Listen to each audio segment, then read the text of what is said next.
Bonjour à tous, je suis Florence Edwige Nanga, je suis tricologue et je suis socio-esthéticienne en cancérologie au CNRAO.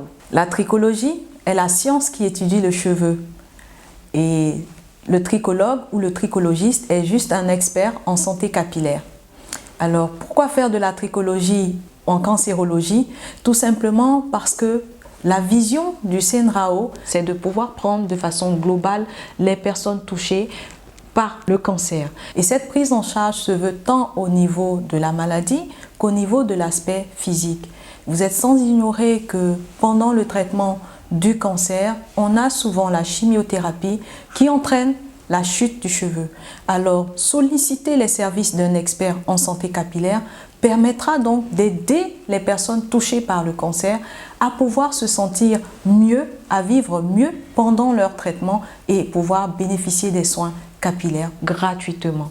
Le service de tricologie au sein du CNRAO fonctionne d'abord par une prise de rendez-vous.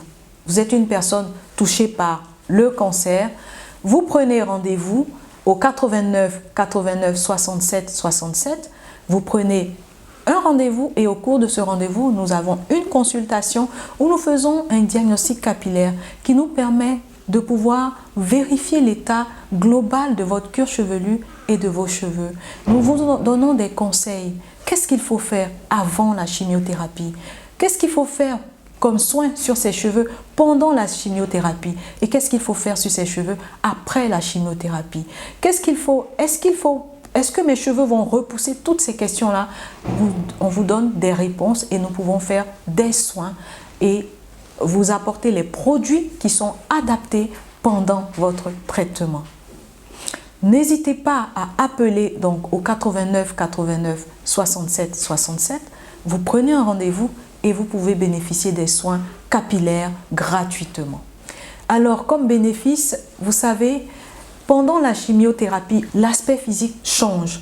Donc, les bénéfices, c'est de pouvoir permettre aux personnes touchées par le cancer de pouvoir rester toujours belles, avoir un mieux-être pendant leur traitement. Et nous avons vu des femmes qui sont passées par la cabine de socio-esthéticienne esthétique retourner chez elles avec le sourire et aller jusqu'au bout du traitement, se sentir toujours belle, même pendant la chimiothérapie. Alors, comme conseil et recommandation, vous avez été atteint par le cancer, ce n'est plus une fatalité.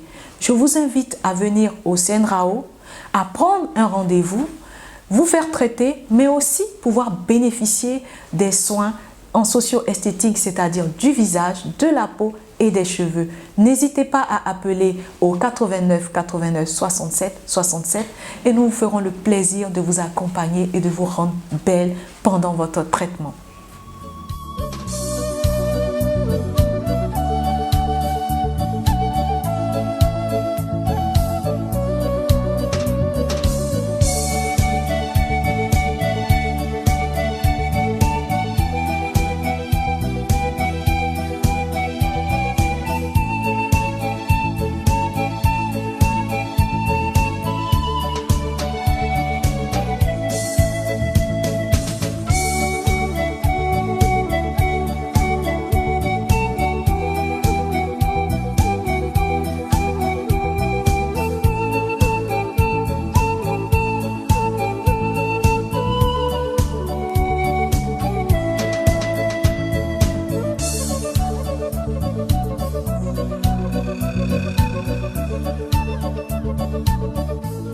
Le conseil que je puis donner à nos mamans, à nos sœurs, c'est de plutôt opter pour ce genre de coiffe.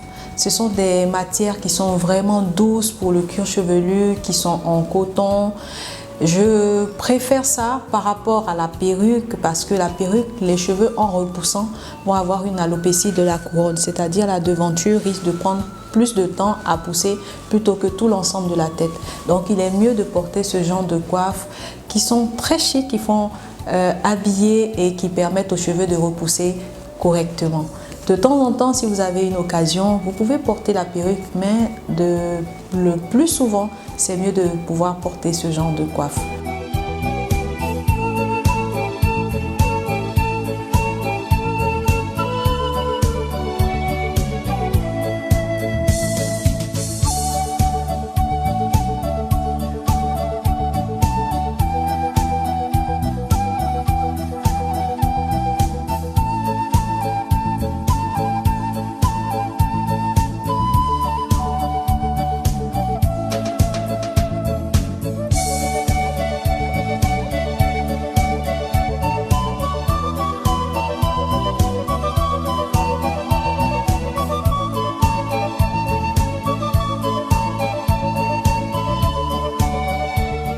je suis arrivée au centre, tout d'abord, c'est quand je faisais le chimio, j'ai croisé les jeunes filles qui faisaient les soins. Donc j'ai accepté. Maintenant, après un moment, j'ai su qu'il y a traitement des cheveux, comme mes cheveux étaient partis. Donc je suis arrivée vers vous et puis vous m'avez traité les cheveux pendant mon traitement. Après mon traitement, j'ai continué jusqu'à ce que mes cheveux aujourd'hui ça poussé. En tout cas, quand je venais ici, on me traitait, on faisait mes soins, on mettait les vernis. Quand j'arrive à la maison, les enfants disent « Ah maman, tu as quitté où? Tu nous disais que tu partais à l'hôpital. Mais de la manière que tu es venue là, c'est pas à l'hôpital que tu as quitté. » Je dis « Ah les enfants, maintenant la maladie là, on nous gâtait. » Donc vraiment, ça faisait que j'oubliais ce que j'avais, les maladies qui étaient sur moi. J'oubliais. En tout cas, ça me faisait du bien. En tout cas, ce que je peux dire que vraiment, mes soeurs actuellement, ceux qui viennent de connaître cette maladie, il ne faut pas, ils vont se décourager. Ils n'ont qu'à continuer à faire le traitement qu'on leur donne. En faisant le traitement, ils vont avoir la guérison. Avec aussi les cheveux qui tombent, ça fait honte, il ne faut pas, ils vont avoir honte. Après le traitement, les cheveux reprennent, avec le traitement qu'on nous fait ici, là, les cheveux reprennent comme avant. Donc il ne faut pas, elles vont avoir peur, elles vont avoir honte, donc à se libérer.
Nous buvons à la vie.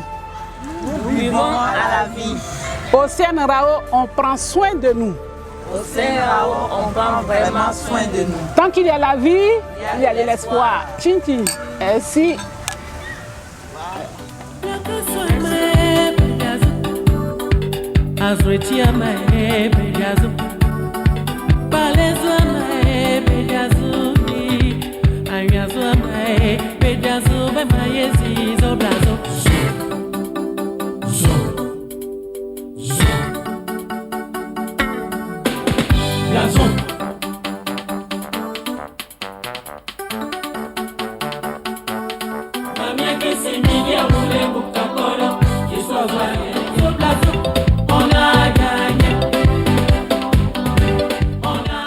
Nous voulons remercier aujourd'hui le centre pour cette journée qui nous ont permis de passer.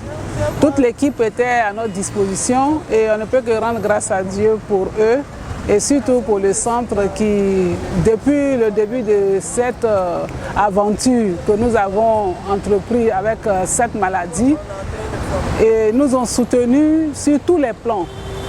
Ils ont même pris, non seulement ils ont pris en charge notre santé, mais aussi notre beauté.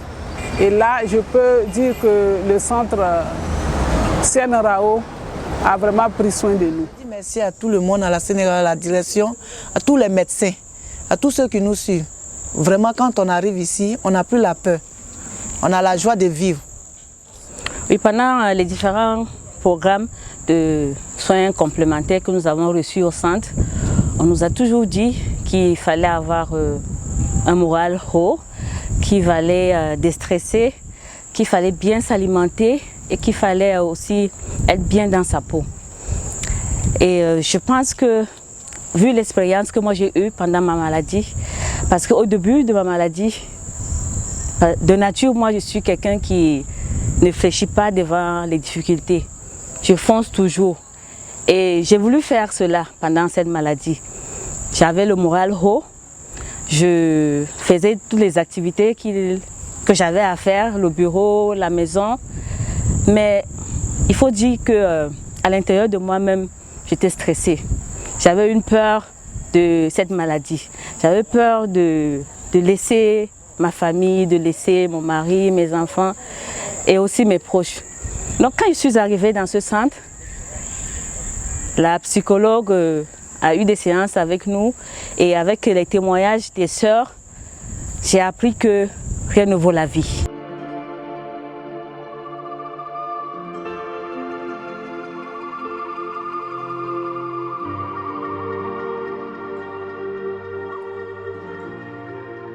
J'ai appris qu'il faut vivre l'instant T. J'ai appris qu'il faut, en fait, que le cancer n'est pas une fatalité, que nous pouvons vivre et bien vivre avec le cancer. J'ai appris à mieux connaître le cancer pendant les différents programmes que le professeur Didier a eu à faire ici. J'ai appris à moins me culpabiliser. Je me suis dit que je vais guérir parce que je ne connaissais pas bien la maladie. Et aussi, j'ai appris à prendre soin de moi avec les séances que nous avons eues avec l'esthéticienne. Elle nous a montré que nous pouvons avoir une vie en rose. On peut se pouponner, être belle, même pendant le cancer. Pendant les séances de sport que nous avons eues ici, j'ai constaté, je ne peux pas dire que j'ai appris, j'ai constaté que les séances de sport aidaient à réduire la fatigue de la chimiothérapie et de la radiothérapie. Je dirais que mes sœurs qui hésitent encore à assister à ces différents programmes ont intérêt à venir et à assister parce que non seulement nous apprenons beaucoup de choses, mais il y a le social qui s'ajoute parce que avec les séances des groupes de parole, les séances de maquillage que nous avons, les séances de sport que nous arrivons à tisser des liens avec des sœurs qui ont eu le même cheminement que nous. Donc nous avons les mêmes expériences et nous arrivons à nous entraider, nous donner des conseils et avancer.